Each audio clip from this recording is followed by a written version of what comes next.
Ketemu lagi dengan saya, Laila Astuti.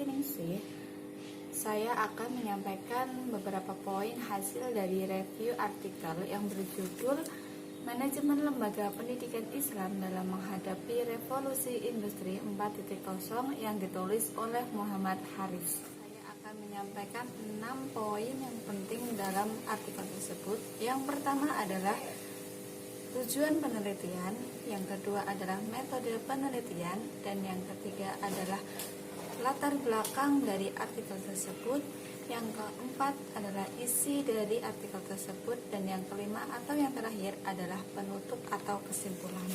Pertama adalah tujuan penelitian. Tujuan penelitian artikel tersebut adalah untuk mengetahui bahwa revolusi industri 4.0 sudah ada di Indonesia. Nah, poin yang kedua adalah metode penelitian. Artikel ini menggunakan metode penelitian kualitatif. Kenapa sih? Karena menggunakan metode penelitian kualitatif karena penulis ingin mendeskripsikan dampak revolusi industri 4.0 untuk lembaga pendidikan Islam. Selanjutnya, poin yang ketiga adalah latar belakang artikel tersebut. Latar belakang artikel tersebut berisi industri 4.0 bukan hanya sekedar jargon. Jadi pada kenyataannya saat ini Indonesia masih sangat memerlukan transformasi infrastruktur IT. Revolusi industri 4.0 tidak mungkin hanya dihadapi dengan pengembangan teknologi tanpa melibatkan dinamika sosial di dalamnya. Selain menyiapkan perkembangan dunia saat ini, terutama di zaman post-truth, ketika informasi yang mengalir deras tanpa kejelasan kebenarannya, perlu dirumuskan bahwa strategi kebijakan nasional melalui kesadaran dan kedewasaan berpikir. Di samping itu, pendidikan masyarakat perlu mulai diadaptasikan untuk memenuhi kebutuhan keahlian di era 4.0.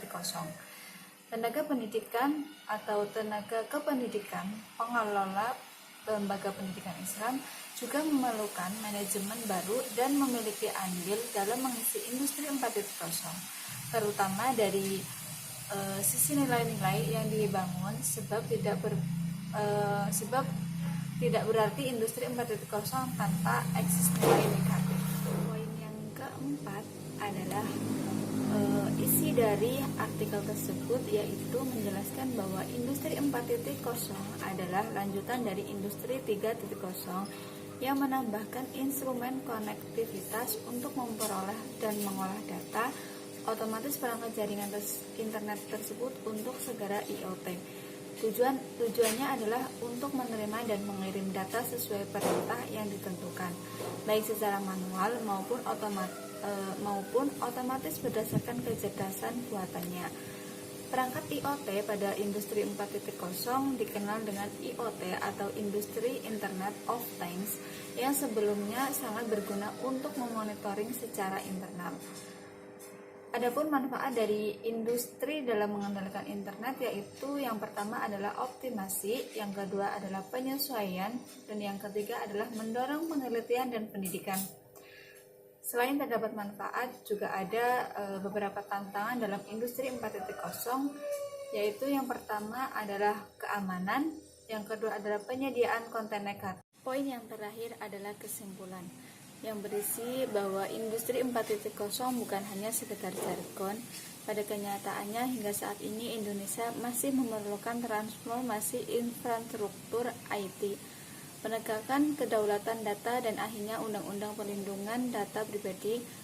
Masalah-masalah yang terjadi pada hari ini tidak dapat diselesaikan dengan cara-cara sama seperti dalam konsep yang lampau.